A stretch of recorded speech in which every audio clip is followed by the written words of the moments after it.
Once upon a time, in a small village, there lived an old teacher named Arun.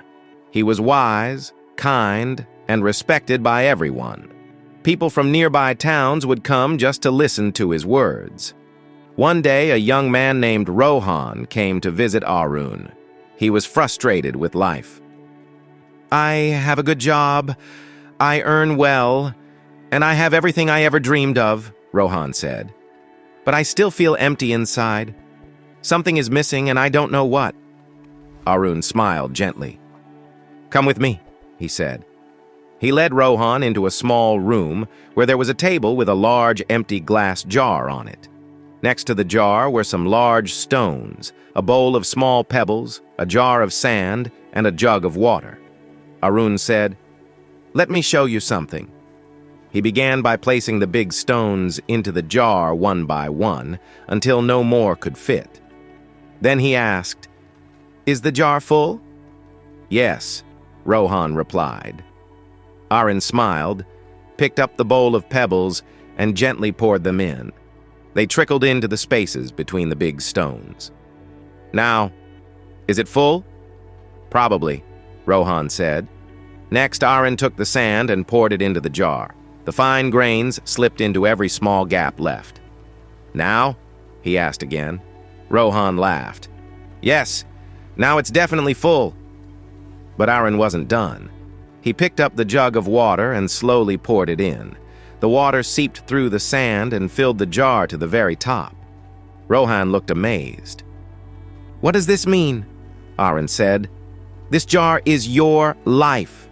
The big stones are the most important things. Your values, your health, your peace, your family, and your purpose. If you lose all the rest and only these remain, your life would still be full." He continued. "The pebbles are the other things that matter.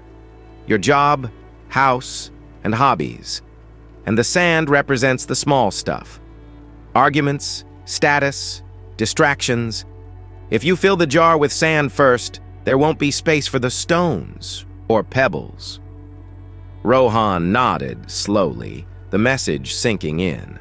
Arun smiled. "And the water? It shows there's always room for kindness, gratitude, and love, even when life feels full, but only if the big things are in place first." Rohan sat in silence. For the first time in months, his heart felt lighter. "So," Arun concluded, "if you're feeling empty, maybe you've been filling your jar with the wrong things." From that day on, Rohan changed. He focused on what truly mattered. Not just wealth or success, but inner peace, meaningful relationships, and giving back to others. Slowly, the emptiness faded. And the jar of his life? It finally felt full. Moral lesson of the story: prioritize what truly matters. Don't fill your life with noise and distractions. Focus on your purpose, your values, and the people who matter. When your soul is full, everything else falls into place.